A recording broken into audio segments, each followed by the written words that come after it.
Hello friends, स्वागत है आप सभी साथियों का एक स्मार्ट स्टडी पर।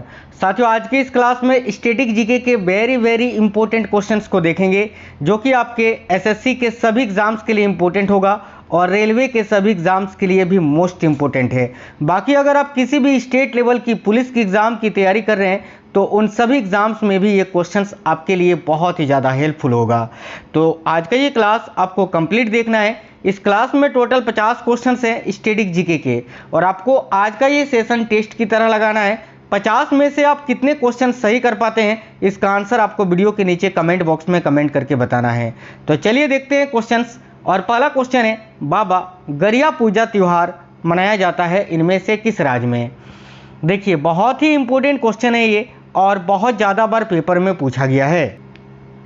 साथियों ध्यान से देखिए, ये जो बाबा गरिया पूजा त्यौहार है ये आपका मनाया जाता है त्रिपुरा राज्य में। तो राइट आंसर होगा ऑप्शन नंबर डी, त्रिपुरा। आप लोग काउंट करते चलना कि आपके कितने क्वेश्चंस करेक्ट हो रहे हैं। देखिए, निम्नलिखित में से कौन सा एक सुमेलित नहीं है, यानी इन चारों में से कौन सा एक जोड़ा गलत है, ये आपको चुनना है। तो चलिए देखते हैं। जैसे कि देखो, बिहू जो है ये असम राज्य का नृत्य है। ओणम आंध्र प्रदेश लिखा है, यही आपका गलत हो गया, क्योंकि ओणम जो है ये केरल में मनाया जाने वाला त्यौहार है। बाकी देखिए, तमिलनाडु पोंगल सही है, वैसाखी पंजाब ये भी सही है। ऑप्शन नंबर बी जोड़ा गलत था, यही आपका आंसर होगा। आगे देखिए, निम्नलिखित में से किस त्यौहार में सूर्य की पूजा की जाती है। तो साथियों, इनमें से कौन सा त्यौहार है जिसमें सूर्य देवता की पूजा की जाती है।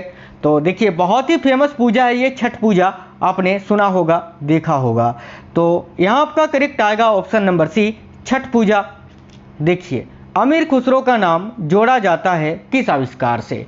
अब भाई देखो, जो अमीर खुसरो है ना, इनका नाम किसके आविष्कार से जोड़ा जाता है। तो याद रखिएगा, सितार के आविष्कार से। अमीर खुसरो ने सितार का आविष्कार किया था, लेकिन यहाँ पर मिस टाइप हो गया है तबला का आविष्कार ऑप्शन में देकर, क्योंकि देखो अमीर खुसरो जो है ना, सितार और तबला दोनों के ही आविष्कारक माने जाते हैं। तो यहाँ ऑप्शन नंबर डी को काट कर ए और सी दोनों कर देते हैं, जो कि आपका आंसर दोनों ही है।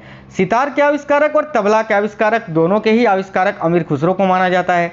भारतीय मुद्रा का नाम रुपया किसने रखा था। तो साथियों, भारतीय मुद्रा का जो नाम है रुपया, यह किसने रखा था। तो शेरशाह सूरी ने। याद रखना, सूरी वंश के संस्थापक थे ये शेरशाह सूरी, जिन्होंने सबसे पहले भारत में जो है रुपया नामक मुद्रा को जारी किया था, और इन्होंने ही जो है मुद्रा का नाम रुपया सबसे पहले रखा था। तो शेरशाह सूरी करेक्ट आंसर होगा। भारत के राष्ट्रीय चिन्हों में कितने शेर हैं। अब देखिए, भारत का जो राष्ट्रीय चिन्ह है भाई, उसमें तो 4 शेर हैं। तो राइट आएगा ऑप्शन नंबर बी, 4 शेर। नेक्स्ट क्वेश्चन है, दक्षिण अफ्रीका में प्रवास के दौरान महात्मा गांधी ने निम्न में से किस पत्रिका का प्रकाशन किया था। क्वेश्चन में पूछा आपसे ये जा रहा है कि जिस वक्त गांधी जी साउथ अफ्रीका में रहते थे, उस समय उन्होंने वहां से कौन सा पत्रिका प्रकाशित किया था। तो देखिए, करेक्ट आंसर होगा साथियों, इंडियन ओपिनियन। ये जो इंडियन ओपिनियन पत्रिका है, ये महात्मा गांधी जी ने साउथ अफ्रीका से प्रकाशित किया था, याद रखिएगा।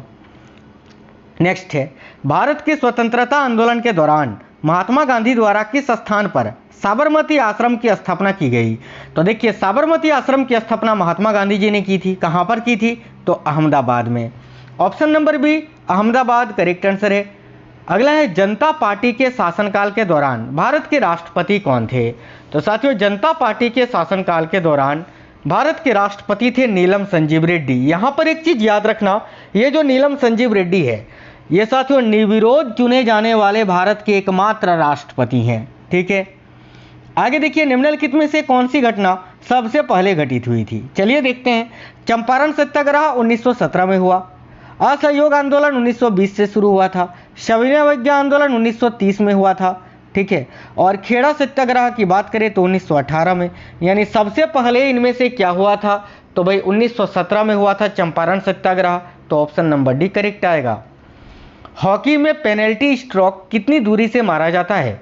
तो हॉकी जो खेल होता है, उसमें जो पेनल्टी स्ट्रोक होता है साथियों, याद रखना, उसको गोल से, यहाँ पर गोल है तो उससे 8 गज, याद रखना 8 गज की दूरी से जो है ना, 8 गज की दूरी से वो पेनल्टी स्ट्रोक मारा जाता है। तो ऑप्शन नंबर ए करेक्ट है। 1905 से पहले ब्रिटिश भारत का सबसे बड़ा प्रांत कौन सा था। तो देखिए, 1905 से पहले ब्रिटिश भारत का सबसे बड़ा जो प्रांत था वो कौन सा था। तो याद रखिएगा, Bengal. Option number C correct answer है। 1935 के अधिनियम किस समिति पर आधारित थी? तो साथियों देखना 1935 का जो अधिनियम है ये किस समिति पर आधारित थी? तो याद रखिएगा साइमन कमीशन के आधार पर। साइमन कमीशन की बात करें तो ये 1928 में भारत आया था। आगे देखिए, यूनेस्को द्वारा विश्व के सबसे ज़्यादा हेरिटाइना सिटी किस देश का शामिल है? तो यूनेस्को द्वारा विश्व के सबसे ज़्यादा जो हेरिटाइना सिटी है वो भाई किस देश का शामिल है? तो याद रखिएगा इटली का। ऑप्शन नंबर ए इटली का है ना। कितना है? तो 59। और भारत के हेरिटाइना सिटी कितने हैं? तो 42, याद रखना। तो option number A Italy correct होगा। डाक वितरण में तीव्रता लाने हेतु भारत में पिन कोड प्रणाली की शुरुआत कब हुई थी? तो देखिए, डाक वितरण में तीव्रता लाने हेतु भारत में पिन कोड प्रणाली की जो शुरुआत है ये आपका 15 अगस्त 1947 को हुआ था। ऑप्शन नंबर बी 15 अगस्त 1947। निम्नलिखित में से वह इस्पात संयंत्र कौन सा है जिसकी स्थापना द्वितीय योजना के दौरान नहीं की गई? अब द्वितीय पंचवर्षीय योजना के दौरान इनमें से कौन सा स्टील प्लांट है जो कि नहीं लगा था? तो देखो, भिलाई, दुर्गापुर, राउरकेला, ये तीनों स्टील प्लांट जो है दूसरी पंचवर्षीय योजना के समय हुआ था, यानी 1956 से 61 के बीच में। और ये जो बोकारो वाला स्टील प्लांट है ये आपका तीसरी पंचवर्षीय योजना में हुआ था। तो ऑप्शन नंबर ए यहाँ आपका करेक्ट आएगा। स्पाइकर्स शब्द निम्नलिखित में से किस खेल से जुड़े हैं? तो देखिए, ये जो शब्द है स्पाइकर्स ये साथियों वॉलीबॉल खेल से संबंधित है। ऑप्शन नंबर ए करेक्ट होगा वॉलीबॉल। अगला क्वेश्चन है, संविधान में हमारे राष्ट्र का उल्लेख किस नाम से किया गया है? तो देखिए, संविधान में हमारे राष्ट्र का उल्लेख जो है किस नाम से किया गया है? याद रखिएगा भारत तथा इंडिया के नाम से। Option number A. राष्ट्रपति को अध्यादेश जारी करने की शक्ति किस अधिनियम के द्वारा दी गई है? तो भाई भारत के जो राष्ट्रपति हैं उनको अध्यादेश जारी करने की जो शक्ति है किस अधिनियम के द्वारा दी गई है? तो साथियों याद रखिएगा भारत सरकार अधिनियम 1935 के द्वारा। करेक्ट आएगा ऑप्शन नंबर बी। अगला है, भारतीय संविधान में निहित मौलिक अधिकारों की अवधारणा किस देश के संविधान से ग्रहण की गई है? तो ध्यान से देखिएगा, भारतीय संविधान में निहित मौलिक अधिकारों की जो अवधारणा है वह किस देश के संविधान से ग्रहण की गई है? तो मौलिक अधिकार यानी फंडामेंटल राइट्स, जो कि साथियों किस देश के संविधान से? तो संयुक्त राज्य अमेरिका के संविधान से ग्रहण की गई है। ऑप्शन नंबर सी करेक्ट है। डॉक्टर भीमराव अंबेडकर का जन्म और मृत्यु कब हुई? तो देखिए, डॉक्टर भीमराव अंबेडकर का जन्म और मृत्यु कब हुई थी? तो इनका जन्म जो है साथियों 1891 में हुआ, ठीक है, और इनकी मृत्यु 1956 में हुई थी। तो राइट आएगा ऑप्शन नंबर बी। आगे देखिए, जंतुओं एवं पादपों के वैज्ञानिक वर्गीकरण से संबंधित विज्ञान की जो शाखा है वो क्या कहलाती है? तो भाई जंतुओं एवं पादपों के वैज्ञानिक वर्गीकरण से संबंधित विज्ञान की शाखा क्या कहलाती है? याद रखिएगा वर्गीकी। Option number B. Next question है, कोशिका का जीवित अंश जीवद्रव्य कहलाता है, तो इसमें से किसे शामिल किया जाता है? तो ध्यान से देखिए, कोशिका का जो जीवित अंश होता है वो जीवद्रव्य कहलाता है। तो इसमें से क्या शामिल किया जाता है या किसे शामिल किया जाता है? तो याद रखिए, देखिए ऑप्शन नंबर डी, कोशिका द्रव्य, केंद्रक द्रव्य तथा अन्य कोशिकांगों को। आगे देखिए, क्या कारण है कि व्यक्ति चट्टान पर प्रहार करते हुए चोटिल हो जाता है? तो भाई इसका कारण है साथियों प्रतिक्रिया, क्रिया प्रतिक्रिया का नियम, या इसको हम न्यूटन का थर्ड लॉ बोल सकते हैं। आगे देखिए, निम्नलिखित में से कौन सा राज्य पूर्वोत्तर की 7 बहनों का सदस्य नहीं है? तो देखिए, इनमें से कौन सा राज्य है? देखिए, भारत का जो उत्तर पूर्वी राज्य है जिसमें टोटल 7 राज्य हैं, तो इनमें से कौन सा राज्य है जो पूर्वोत्तर यानी उत्तर पूर्वी 7 बहनों का सदस्य नहीं है? देखिए, तो उत्तर पूर्वी राज्यों की यहाँ अगर हम बात करें तो देखिए सदस्य है पूछा है, माफ करना, कि कौन सा एक जो है 7 राज्यों का यानी पूर्वोत्तर की 7 बहनों का सदस्य है? तो पश्चिम बंगाल भी नहीं है, उड़ीसा भी नहीं है, बिहार भी नहीं है, त्रिपुरा है। तो यहाँ आपका करेक्ट आएगा ऑप्शन नंबर बी, त्रिपुरा। संघ राज्य क्षेत्र पुडुचेरी की सीमा किस राज्य के साथ स्पर्श नहीं करती है? तो पुडुचेरी या पुडुचेरी की सीमा की बात करें तो देखो, मणिपुर, आंध्र प्रदेश, केरल से ये लगती है, कर्नाटक से नहीं लगती है। ऑप्शन नंबर ए करेक्ट आएगा। भारत का क्षेत्रफल पाकिस्तान से लगभग कितना गुना अधिक है? तो साथियों देखिएगा, भारत का जो क्षेत्रफल है ये पाकिस्तान से लगभग 4 गुना अधिक है। तो ऑप्शन नंबर बी करेक्ट है, 4 गुना।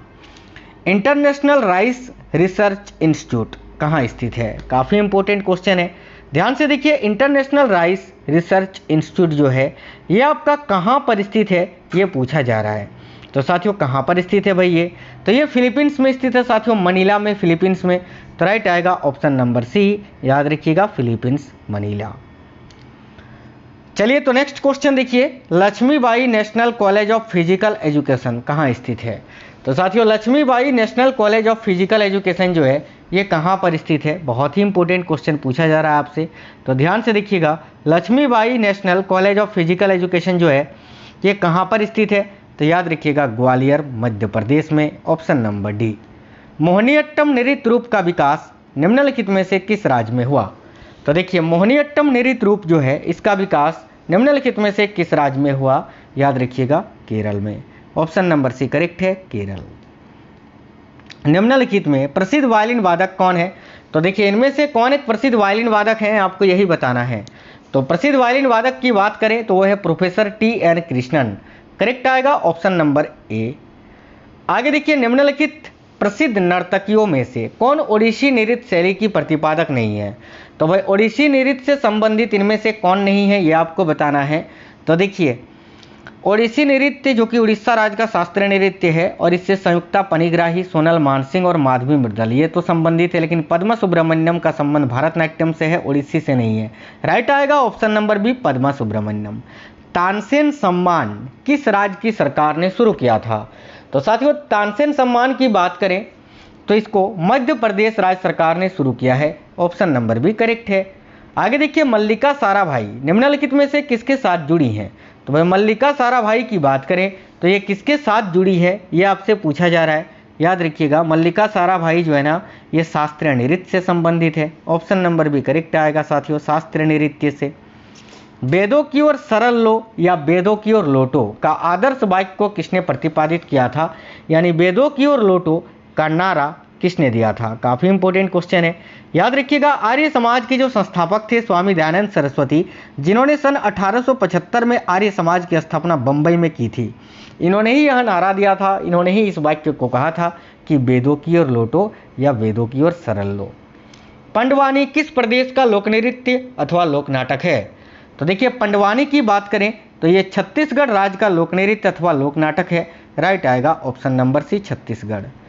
हुसरी और बिहुना किस प्रदेश के नृत्य के रूप हैं? तो साथियों हुसरी और बिहुना ये किस प्रदेश के नृत्य के रूप हैं ये पूछा जा रहा है, तो ध्यान से देखिए करेक्ट आएगा पश्चिम बंगाल के, ऑप्शन नंबर डी। वात्सल्य मेला जो है ये प्रतिवर्ष कहाँ पर आयोजित किया जाता है? तो साथियों वात्सल्य मेला ये प्रतिवर्ष जो है नई दिल्ली में आयोजित किया जाता है, करेक्ट आएगा ऑप्शन नंबर डी। आगे देखिए, हर वर्ष दिसंबर महीने में होने वाला हॉर्नबिल उत्सव किस भारतीय राज्य का मुख्य उत्सव है? बहुत ही इंपॉर्टेंट क्वेश्चन है ये। हर वर्ष दिसंबर महीने में होने वाला हॉर्नबिल उत्सव किस भारतीय राज्य का मुख्य उत्सव है? तो याद रखिएगा करेक्ट आंसर हो जाएगा नागालैंड राज्य का, ऑप्शन नंबर डी करेक्ट है, नागालैंड।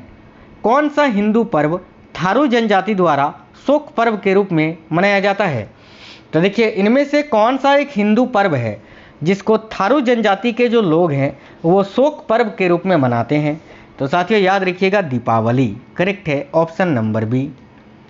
छोटी तीज का त्यौहार हिंदू पंचांग के अनुसार किस माह में मनाया जाता है? तो साथियों देखिए छोटी तीज का जो त्यौहार है ये हिंदू पंचांग के अनुसार किस महीने में मनाया जाता है? तो याद रखिए श्रावण महीने में, राइट है ऑप्शन नंबर बी, श्रावण महीना। दिल्ली के किस सुल्तान को उसकी उदारता के कारण लाख बख्श से पुकारा जाता था? तो भाई दिल्ली के इनमें से कौन से वो सुल्तान हैं जिनको उसकी उदारता के कारण लाख बख्श के नाम से पुकारा जाता था? तो याद रखिए करेक्ट आएगा कुतुबुद्दीन ऐबक को, ऑप्शन नंबर ए। चित्तौड़ में विजय स्तंभ का निर्माण किसने किया था? तो साथियों देखिए चित्तौड़ का जो विजय स्तंभ है इसका निर्माण राणा कुंभा ने किया था, option number C, Rana Kumbha. India wins freedom पुस्तक के लेखक कौन है? वेरी वेरी इंपॉर्टेंट क्वेश्चन है, तो याद रखना है इंडिया विंस फ्रीडम पुस्तक के लेखक कौन है? तो देखो करेक्ट आएगा Maulana Abul Kalam Azad, option number B. आगे देखिए, प्राचीन पौराणिक और विश्वविख्यात हरिहर क्षेत्र का मेला कहाँ लगता है? तो साथियों प्राचीन पौराणिक और विश्वविख्यात हरिहर क्षेत्र का जो मेला है ये भाई कहाँ पर लगता है? तो याद रखिएगा बिहार में, ऑप्शन नंबर ए। जल्लीकट्टू नामक त्यौहार किस राज्य में मनाया जाता है? तो देखिए जल्लीकट्टू नामक त्यौहार जो है ये किस राज्य में मनाया जाता है? तो साथियों याद रखिएगा तमिलनाडु राज्य में, ऑप्शन नंबर डी करेक्ट है। संत कबीर के सम्मान में मगहर महोत्सव प्रारंभ किया गया था किस वर्ष में? यानी संत कबीर के सम्मान में मगहर महोत्सव किस वर्ष से प्रारंभ किया गया था ये पूछा जा रहा है। तो याद रखिए 1990 ईस्वी से, ऑप्शन नंबर सी। आगे देखिए तीजन बाई किस लोक नृत्य गायन से संबंधित है। तो देखिए तीजन बाई जो है ये किस लोक नृत्य गायन से संबंधित हैं, तो भाई याद रखिए करेक्ट आएगा पंडवानी से, ऑप्शन नंबर ए पंडवानी। बच्चा नगमा किस राज्य के पुरुषों का प्रमुख लोक नृत्य है। तो साथियों देखिए बच्चा नगमा जो है ये किस राज्य के पुरुषों का एक प्रमुख लोक नृत्य है, तो याद रखिएगा करेक्ट आएगा हिमाचल प्रदेश का, ऑप्शन नंबर बी। नृत्य नाटक सूरदास एवं शंकरिया किस पेशेवर जाति से संबंध रखते हैं। तो देखिए नृत्य नाटक जो है सूरदास एवं शंकरिया ये किस पेशेवर जाति से संबंध रखते हैं, तो भाई याद रखिएगा भवाई से, ऑप्शन नंबर डी करेक्ट आएगा साथियों, यहाँ आपका भवाई आपको याद रखना है।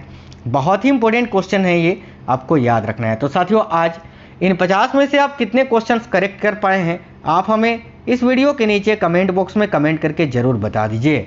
तो वीडियो अगर पसंद आया है तो एक लाइक ज़रूर कर देना और अपने सभी दोस्तों के साथ इस क्लास को आज ज़रूर शेयर करिएगा। चलिए तो मिलते हैं नेक्स्ट वीडियो में, तब तक के लिए जय हिंद, वंदे मातरम।